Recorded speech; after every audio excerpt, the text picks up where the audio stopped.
Good evening. आज हम बात करने वाले हैं, जैसा कि पिछला क्लास में हम आप लोग को बताए थे, पार्थिव चुंबकत्व की व्याख्या। पार्थिव चुंबकत्व की व्याख्या के बारे में हम बात किए थे। उसके बाद में हमने इलेक्ट्रॉनों के कक्षीय गति की व्याख्या करें। इलेक्ट्रॉनों के कक्षीय गति की व्याख्या करें। लास्ट हम टॉपिक आप लोगों को पढ़ाए थे कि इलेक्ट्रॉनों की कक्षीय गति क्या है। आज हम बात करने वाले हैं चुंबकीय पदार्थ के बारे में। चुंबकीय पदार्थ क्या है? आज बड़ा ही बेहतरीन टॉपिक है चुंबकीय पदार्थ। चुंबकीय पदार्थ तीन प्रकार के होते हैं। चुंबकीय पदार्थ तीन प्रकार के होते हैं। पहला प्रतिचुंबकीय पदार्थ, दूसरा अनुचुंबकीय पदार्थ और तीसरा लौह चुंबकीय पदार्थ। पहला प्रतिचुंबकीय पदार्थ, दूसरा अनुचुंबकीय पदार्थ और तीसरा लौह चुंबकीय पदार्थ।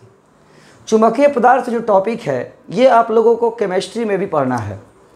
अंतर यही है कि केमिस्ट्री में चुंबकीय पदार्थ दो प्रकार के होते हैं, प्रतिचुंबकीय और अनुचुंबकीय। लेकिन फिजिक्स में चुंबकीय पदार्थ को तीन भागों में बांटा गया है, प्रतिचुंबकीय, अनुचुंबकीय और लौह चुंबकीय। फिजिक्स में चुंबकीय पदार्थ को तीन भागों में बांटा गया है, प्रतिचुंबकीय, अनुचुंबकीय और लौह चुंबकीय। हम बारी बारी से तीनों के बारे में जानेंगे। बड़ा ही बेहतरीन टॉपिक है। प्रतिचुंबकीय पदार्थ क्या है? तो वह चुंबकीय पदार्थ जिसके बाह्यतम कक्षा में युग्म इलेक्ट्रॉन होते हैं, जोड़े में इलेक्ट्रॉन होते हैं। वह चुंबकीय पदार्थ जिसके बाह्यतम कक्षा में युग्म इलेक्ट्रॉन होते हैं, जोड़े में इलेक्ट्रॉन होते हैं, वो प्रतिचुंबकीय पदार्थ है। जिसके बाह्यतम कक्षा में युग्म इलेक्ट्रॉन होते हैं, जिसके बाह्यतम कक्षा में युग्म इलेक्ट्रॉन होते हैं, 1s2, 2s2, 2p6 जो आप देख रहे हैं, ये सब युग्म है, फुलफिल है, सब कक्षा फुलफिल है। तो फुलफिल है, इसलिए ये प्रतिचुंबकीय पदार्थ है। वह चुंबकीय पदार्थ जिसके बाह्यतम कक्षा में युग्म इलेक्ट्रॉन होते हैं, वो हमारा प्रतिचुंबकीय पदार्थ है। बहादुर, प्रतिचुंबकीय पदार्थ के एग्जाम्पल की बात करें तो एग्जाम्पल बड़ा समझने लायक है, सुनने लायक है, ध्यान रखने लायक है।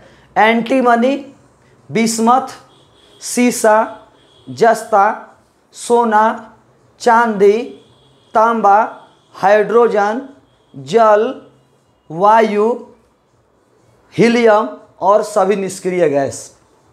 फिर से एक बार, प्रतिचुंबकीय पदार्थ के जो एग्जाम्पल है वो है एंटीमनी, बिस्मथ, सीसा, जस्ता, सोना, चांदी, तांबा, हाइड्रोजन, वायु, हीलियम और सभी निष्क्रिय गैस। अब ये प्रश्न कैसे पूछेगा? पूछ देगा कि सोना कौन सा पदार्थ है? सोना कौन सा पदार्थ है? चाहे तांबा कौन सा पदार्थ है? तो प्रतिचुंबकीय पदार्थ है। दूसरे तरीके से पूछ सकता है कि इनमें से कौन प्रतिचुंबकीय पदार्थ है? निम्न में से कौन प्रतिचुंबकीय पदार्थ है? इस तरह से भी पूछ सकता है। आप लोग को याद रखना होगा। इसके बाद हम आगे बढ़ते हैं तो कह रहा है कि चूंकि हम जानते हैं कि किसी भी दो परमाणु के चारों क्वांटम संख्या कभी बराबर नहीं होती है।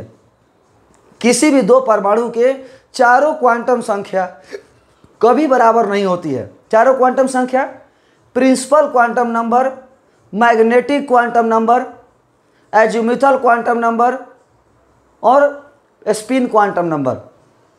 Principal quantum number, magnetic quantum number, azimuthal quantum number और स्पिन क्वांटम नंबर, चारों क्वांटम संख्याएं कभी बराबर नहीं होती हैं। यदि तीन बराबर हो भी जाए, यदि तीन क्वांटम संख्या बराबर हो भी जाए तो चौथा क्वांटम संख्या कभी बराबर नहीं होता है।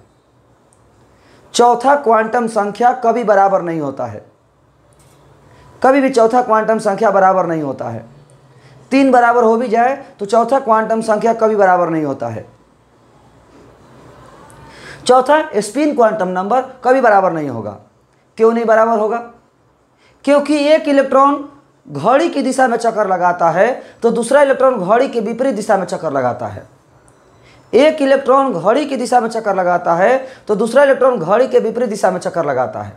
तो जिसके वजह से जो घड़ी की दिशा में चक्कर लगाता है उसका +1/2 होता है और जो विपरीत दिशा में चक्कर लगाता है उसका -1/2 होता है। दोनों को जोड़ देंगे, टोटल 0 हो जाएगा। यानी प्रतिचुंबकीय पदार्थ में परिणामी चुंबकत्व का मान 0 होता है, परिणामी चुंबकीय आघूर्ण का मान 0 होता है। प्रति चुंबकीय पदार्थ में परिणामी चुंबकत्व का मान, परिणामी चुंबकीय आघूर्ण का मान शून्य होता है। अब सोचने वाली बात है कि जब ये चुंबकीय पदार्थ है तो इसका परिणामी चुंबकत्व शून्य है, तो इसमें चुंबकत्व आता कहाँ से है? तब कहता है कि जब हम इसे बाहरी चुंबकीय क्षेत्र में रखते हैं, जब हम इसे बाह्य चुंबकीय क्षेत्र में रखते हैं तो दोनों इलेक्ट्रॉनों पर एक बल लगता है, लॉरेंज बल। दोनों इलेक्ट्रॉनों पर एक बल लगता है, लॉरेंज बल। दोनों इलेक्ट्रॉनों पर एक बल लगता है, लॉरेंज बल। इस बल की वजह से एक इलेक्ट्रॉन का वेग बढ़ जाता है और दूसरे इलेक्ट्रॉन का वेग घट जाता है। जब बल लगेगा, आप देख सकते हैं, यदि विपरीत दिशा में है तो हम बल लगाएंगे तो एक के लिए सपोर्ट का काम करेगा बल, लेकिन दूसरे के लिए विरोधी का काम करेगा। एक के लिए सपोर्ट हो जाएगा और दूसरे के लिए विरोधी हो जाएगा। तो जिसके लिए सपोर्ट होगा उसके लिए तो वेग बढ़ जाएगा और जिसके लिए विरोधी होगा उसके लिए घट जाएगा। तो एक इलेक्ट्रॉन का वेग बढ़ जाता है और दूसरे इलेक्ट्रॉन का वेग घट जाता है। एक इलेक्ट्रॉन का वेग बढ़ जाता है और दूसरे इलेक्ट्रॉन का वेग घट जाता है। तो एक का जो बढ़ जाता है दूसरे का घट जाता है, तो अपरिणामी चुंबकत्व मिल जाएगा। पहले चुंबकत्व जीरो हो गया, पहले चुंबकत्व जीरो हो गया, लेकिन अब जो है परिणामी चुंबकत्व मिल जाता है। क्यों? क्योंकि एक का बढ़ गया दूसरे का घट गया। इसलिए प्रति चुंबकीय पदार्थ में चुंबकत्व तब ही प्राप्त होता है जब हम उसे बाहरी चुंबकीय क्षेत्र में रखते हैं। जब बाहरी चुंबकीय क्षेत्र में नहीं रखेंगे तो उसका चुंबकीय आघूर्ण शून्य होता है। जब हम बाहरी चुंबकीय क्षेत्र में नहीं रखेंगे तो उसका चुंबकत्व शून्य होता है।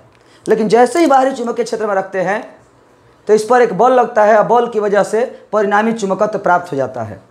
कुल मिलाकर के प्रति चुंबकीय पदार्थ का चुंबकत्व अपना नहीं है। प्रति चुंबकीय पदार्थ का स्वतः चुंबकत्व शून्य होता है। प्रति चुंबकीय पदार्थ के स्वतः चुंबकत्व शून्य होता है, लेकिन जब हम उसे बाहरी चुंबकीय क्षेत्र में रखते हैं तो चुंबकत्व प्राप्त हो जाता है। इसका मतलब हुआ कि प्रति चुंबकीय पदार्थ का जो चुंबकत्व है वो प्रेरित चुंबकत्व है। प्रेरित चुंबकत्व जो जबरदस्ती लाया गया चुंबकत्व है। प्रति चुंबकीय पदार्थ का जो चुंबकत्व है वो प्रेरित चुंबकत्व है। फिर से एक बार सुन लीजिए, प्रति चुंबकीय पदार्थ वह पदार्थ है जिसके बाह्यतम कक्षा में युग्म इलेक्ट्रॉन होते हैं, जोड़े में। एंटीमनी बिस्मथ, सीसा जस्ता, सोना चांदी तांबा, हाइड्रोजन हवा जल, हीलियम और सभी निष्क्रिय गैस। किसी भी दो परमाणु के चारों क्वांटम संख्या कभी बराबर नहीं होती है। तीन बराबर हो भी जाए, चौथा स्पिन क्वांटम नंबर कभी बराबर नहीं हो सकता। क्यों नहीं बराबर हो सकता? क्योंकि एक इलेक्ट्रॉन घड़ी की दिशा में चक्कर लगाता है और दूसरा इलेक्ट्रॉन घड़ी के विपरीत दिशा में चक्कर लगाता है, जिसकी वजह से एक का +1/2 होता है और दूसरे का -1/2 होता है। कभी बराबर नहीं हो सकता। लेकिन जब जोड़ेंगे तो परिणामी चुंबकत्व का मान शून्य हो जाएगा। यानी प्रति चुंबकीय पदार्थ का अपना चुंबकत्व शून्य होता है, स्वतः चुंबकत्व शून्य होता है। जब हम इसे बाहरी चुंबकीय क्षेत्र में रखेंगे तो इस पर एक परिणामी लॉरेंज बल कार्य करता है, जिसकी वजह से एक का वेग बढ़ जाता है और दूसरे का वेग घट जाता है और परिणामी चुंबकत्व प्राप्त हो जाता है। यानी प्रति चुंबकीय पदार्थ में चुंबकत्व तभी प्राप्त होता है जब उसे बाहरी चुंबकीय क्षेत्र में रखते हैं। इस प्रकार हम बात करें तो कह रहा है कि प्रति चुंबकीय पदार्थ का जो चुंबकत्व है वो प्रेरित चुंबकत्व है। प्रति चुंबकीय पदार्थ का जो चुंबकत्व है वो प्रेरित चुंबकत्व है। अभी हम अनुचुंबकीय पदार्थ के बारे में बात करेंगे। अभी प्रति चुंबकीय पदार्थ के बारे में बात कर रहे थे, अब हम अनुचुंबकीय पदार्थ के बारे में बात करेंगे।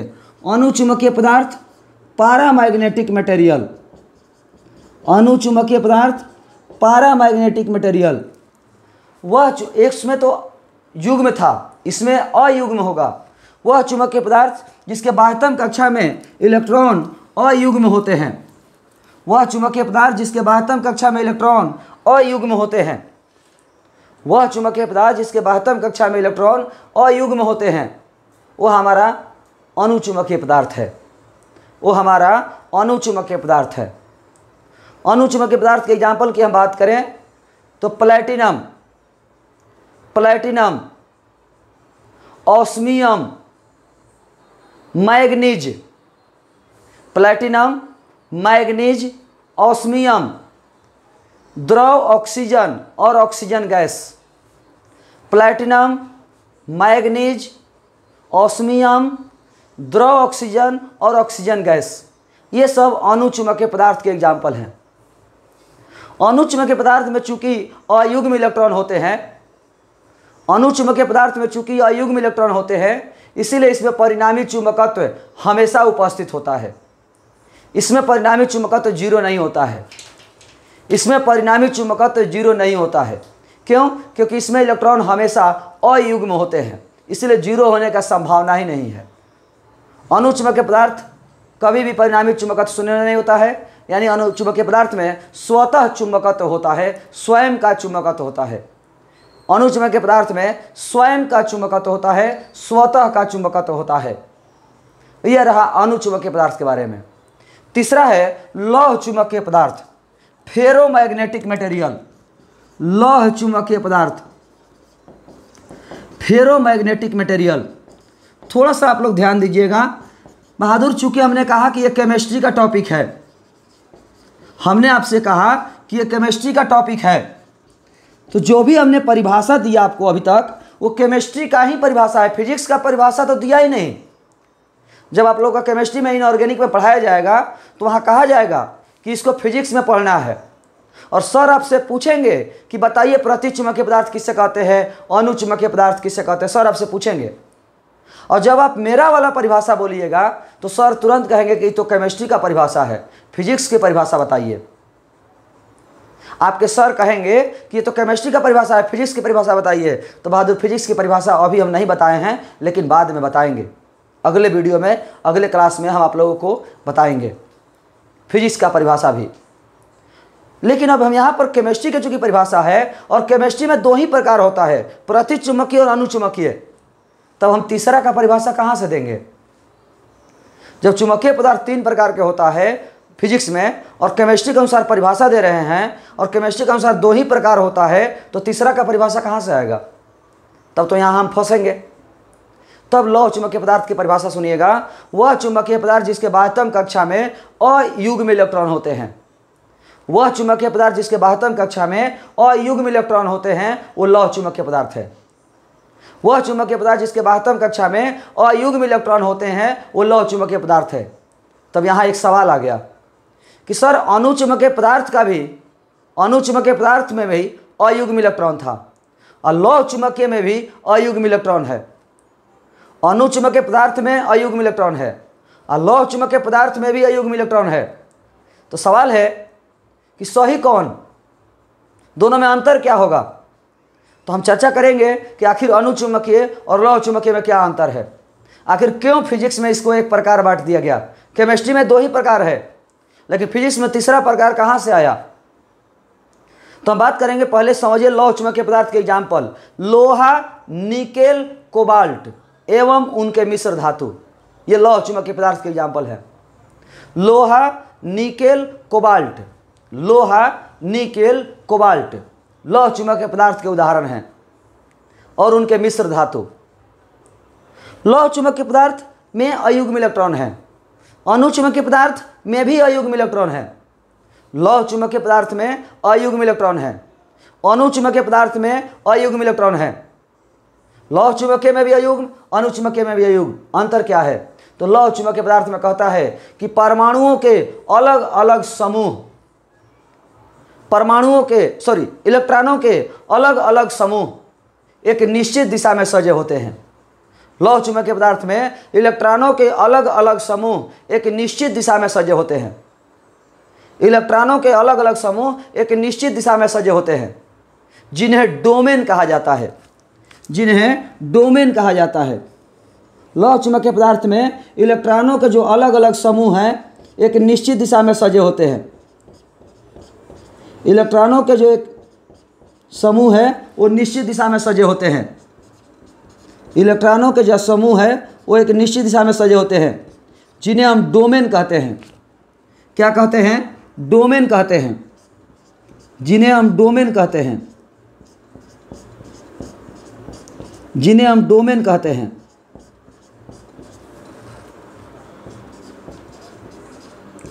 जब सभी डोमेन को एक ही दिशा में सजा देंगे, जब सभी डोमेन को एक ही दिशा में सजा देंगे तो ये चुंबकीकृत हो जाएगा।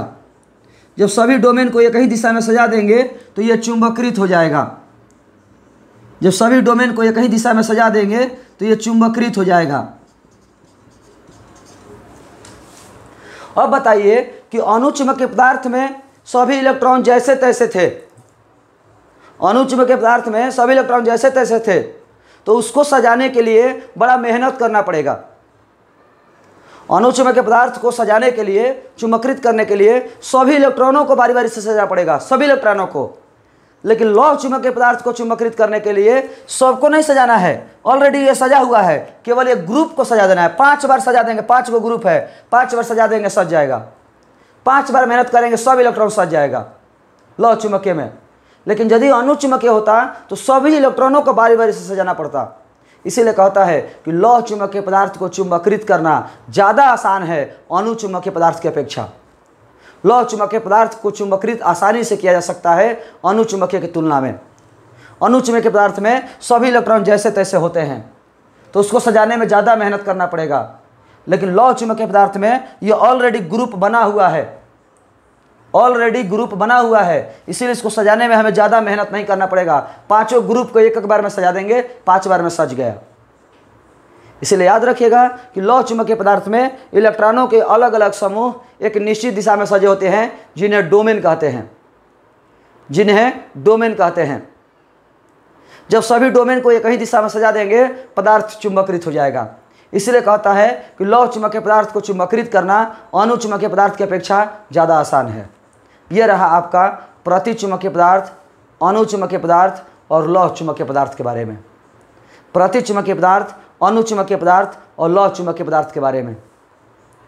अगला जो हमारा टॉपिक होगा वो होगा प्रतिचुंबकीय पदार्थ, अणुचुंबकीय पदार्थ और लौह चुंबकीय पदार्थ में अंतर। इन तीनों में अंतर क्या है? प्रतिचुंबकीय पदार्थ, अणुचुंबकीय पदार्थ और लौह चुंबकीय पदार्थ में अंतर क्या है? तीनों में अंतर क्या है, हम लोग ये बात जानेंगे। तो आज के इस क्लास को यहीं पर समाप्त करते हैं। आज के हमारा क्लास यहीं पर समाप्त होता है। धन्यवाद।